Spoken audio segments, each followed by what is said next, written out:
Welcome back to Unbiased, your favorite source of unbiased news and legal analysis.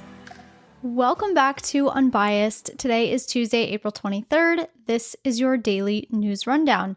You already know the drill. If you love what you hear today and you absolutely love that this podcast is unbiased and leaves you feeling informed, please go ahead and leave my show a review on whatever platform you listen. Share the show with your friends. If you're watching on YouTube, hit that thumbs up button, subscribe to the channel. All of those things really help me.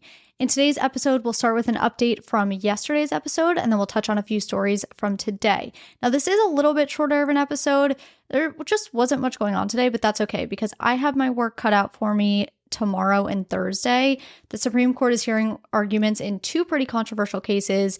Tomorrow's case presents the question of whether EMTALA preempts Idaho's enactment of a near total abortion ban, and then Thursday is Trump's presidential immunity case. So a lot going on with that. I'm okay with today being a slow day. So with that and without further ado, let's get into today's stories. In yesterday's episode, I briefly touched on the situation at Columbia University and the switch to virtual classes amid the protests against the war in Gaza. I said I wasn't sure how long the virtual class situation was going to be in effect, but last night we got an update.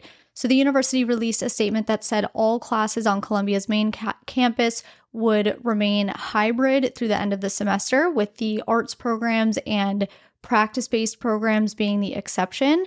Now, with that said, there's less than a week of classes left. So April 29th is the last day of classes before finals start on May 3rd and end on May 10th. So I would imagine that maybe finals are sort of held remotely or in that hybrid situation as well for those students who maybe don't feel comfortable coming to campus, because I do think exams are still considered part of the regular semester. But all of this to say, that is the most recent update and the current semester is almost over. Now, today, the Supreme Court heard oral arguments in a case called Starbucks versus McKinney. And the reason I wanted to cover this is because some of the headlines surrounding this case have been a little bit misleading. For instance, a Reuters headline reads, United States Supreme Court examines firings of pro-union Starbucks workers. That's not necessarily true. NPR came a little bit closer. Their headline said, what the Starbucks case at the Supreme Court is all about. Hint, it's not coffee. And it's not coffee. This isn't a case about coffee, and it's definitely not a case about whether the 2022 firing of union workers was permissible or constitutional. This dispute is a procedural dispute. So this is a case that you would learn about as a first-year law student when learning about preliminary injunctions and court procedure. The actual involvement of Starbucks in this case is pretty irrelevant, aside from the fact that it's a party to the case. But let's briefly talk about it anyway, because I want to make sure we're all on the same page. So the parties involved here are Starbucks and the National Labor Relations Board, which is responsible for investigating allegations of wrongdoing brought by workers, unions, and employers. So in January of 2022, 7 Starbucks workers in Memphis, Tennessee, 5 of which were union workers, were fired. Now, these workers had invited a news crew into the Starbucks store after hours to promote a unionization drive. So after the store had closed for the day, these employees came back, unlocked the store, let the news crew in, locked the door behind them, and then spent roughly an hour participating in unionization-related interviews. Long story short, Starbucks finds out about, this situation, fires the employees for violating company policy, and after those employees were fired, the employees filed charges with the National Labor Relations Board, alleging Starbucks had committed unfair labor practices by firing them. The NLRB, National Labor Relations Board, then files an administrative complaint on behalf of the employees and subsequently petitions a federal district court for a preliminary injunction pending the resolution of the case. The authority to do this comes from the National Labor Relations Act, specifically Section 10J. Section 10J gives the NLRB the ability to seek a preliminary injunction from a court when labor disputes are pending. I've spoken about preliminary injunctions before. Let me refresh your memory if it's not coming to mind. I will touch on 2 instances where you may see a preliminary injunction come into play. So let's say you file a lawsuit against someone because that person is actively doing something that you have an issue with. Because the lawsuit takes a very long time to resolve, right? These lawsuits can take a long time. You can ask a judge for a preliminary injunction. If you get this request granted, it will essentially order the person you're suing to stop whatever they're doing until the court issues a final ruling in the case. Now, another instance where we may see a preliminary injunction come into play is on appeal, and this one we have definitely talked about. So let's say you lose a case, but you want to appeal. When you appeal, you can ask for a preliminary injunction, which will basically put the lower court's ruling on hold while the appeal plays out. So those are a couple of instances where a preliminary injunction may be sought. It's essentially a temporary stop order. In this case, the National Labor Relations Board was requesting through an injunction, and this, among other things, right? They requested a bunch of things, but one of the things that the injunction was seeking to do was require Starbucks to reinstate the terminated employees while this labor dispute was pending. Now, traditionally, when you seek out a preliminary injunction, there are 4 factors that a court will consider when deciding whether to grant or deny a request. But when it comes to labor disputes or requests for an injunction in a labor dispute, it's called a 10J injunction because of the particular statute that governs it. Courts use a different standard. So it's no longer that 4-factor test. It becomes sort of a 2-prong test. And Starbucks says that this 2-prong test is too lenient and it makes it easier for the NLRB to have their injunction requests granted. So in a traditional court case, the court, like I said, will look at 4 factors. 1, is there a likelihood of success on the merits of the case? So once all arguments are heard, is the party requesting the injunction likely to succeed? 2, whether the party requesting the injunction will suffer irreparable harm without the injunction. Number 3 is whether the balance of equities tips in the requesting party's favor. And number 4 is where does the public interest lie? Does the public's interest lie in granting the injunction or denying the injunction request? So that's what courts consider when it's your typical court case. But when it comes to labor disputes, courts apply what is sometimes called the just and proper test. And the just and proper test is specifically set forth in Section 10J of the National Labor Relations Act. And it's not that the test is set forth in the sense of, it tells a court what questions to ask, but what the law says is this. It says, upon the filing of any such petition by the NLRB, the court has jurisdiction to grant the NLRB relief as it deems just and proper. So what the court below in the Starbucks case did when deciding whether to grant or deny the NLRB's injunction request is it looked at 2 factors. It looked at whether there is reasonable cause to believe an unfair labor practice has occurred, and it also looked at whether the injunctive relief is just and proper.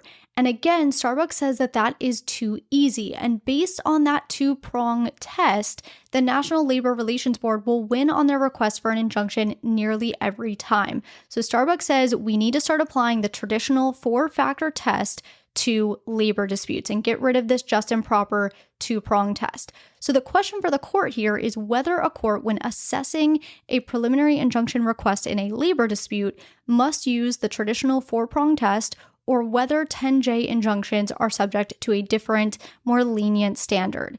We will likely have a decision from the justices in June, perhaps earlier, but it's looking like June at this rate. And just to kind of be as clear as possible, if the justices rule in favor of the NLRB, nothing really changes, and the standard in obtaining a 10J injunction when it comes to labor disputes remains what it currently is. However, if the justices rule in favor of Starbucks, it'll become more difficult for the NLRB to obtain injunctions.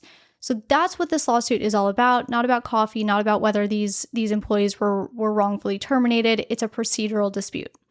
On to the next story. The DOJ announced a $138.7 million settlement with the victims of disgraced former USA Gymnastics doctor Larry Nassar. In a statement posted to the DOJ's website, the DOJ wrote, quote, "These settlements will resolve administrative claims against the United States, alleging that the FBI failed to conduct an adequate investigation of Nassar's conduct. In July 2021, the department's Office of the Inspector General issued a report critical of certain aspects of the FBI's response to and investigation of allegations against Nassar. The settlement agreements, which have been approved by the department, resolve 139 claims for a total of $138 $100.7 million to be distributed to the claimants, end quote. So those 139 claims referenced in the DOJ statement were filed by various athletes and patients of Larry Nassar against the DOJ and the FBI. In total, these claims sought roughly $1 billion, and the reason these claims were brought is because this watchdog report found that the FBI was notified of Nassar's sexual misconduct, but failed to act on it for more than 14 months. And then once the agents did act on it and did start investigating, there were fundamental errors and violations of multiple FBI policies. So following this watchdog report, the victims filed various claims against the DOJ and the FBI, and this settlement is those agencies, the DOJ and FBI, resolving those disputes and compensating the victims for their failures. The final story today is that the Biden administration announced a new rule this afternoon, which will extend mandatory overtime pay to millions more salaried workers starting July 1st. So here's how it'll work. Starting July 1st, employers will be required to pay overtime to those employees that earn a salary of less than $43,888 per year and work more than 40 hours per week. Then on January 1st of next year, or of 2025, the salary threshold increases to $58,656. Then in 2027, this salary threshold will automatically increase every 3 years to reflect changes in average earnings. So this overtime pay requirement will not extend to workers that are paid hourly. It'll only extends to those on an annual salary, and of course only kicks in once an employee surpasses 40 working hours in a week. Now for the question I'm sure a lot of you have, how is this different than where things stand currently? How does this change things? Well, currently the salary threshold is $35,568 annually. This was set in 2020 by the Trump administration. So under that rule, those employees who work more than 40 hours in a week and earn less than $35,568 annually do receive overtime pay from their employers. But this new rule increases the current threshold by about $8,400 starting July 1st. It then increases by another $14,800 starting January 1st. And then obviously you have the subsequent increases every 3 years starting in 2027. Now, a couple of other things that are worth mentioning is one, under federal law, overtime pay is 1.5 times the regular pay rate. Two, even if a salaried worker earns over the salary threshold, that employee may still be eligible for overtime pay as long as they don't primarily perform management-related duties. However, those workers are generally exempt if they earn a salary of more than $107,000 currently, though the new rule raises that cutoff to about $150,000 annually. And then the final thing that I want to note is that this new rule will almost certainly face legal challenges. President Obama actually issued a similar rule during his presidency, and that was ultimately struck down. So this rule will probably be challenged on a similar basis, which could delay the implementation, but that is how, that's what the rule says as of today. So that is what I have for you today. Thank you so much for being here. I hope you have a fantastic night, and I will talk to you tomorrow.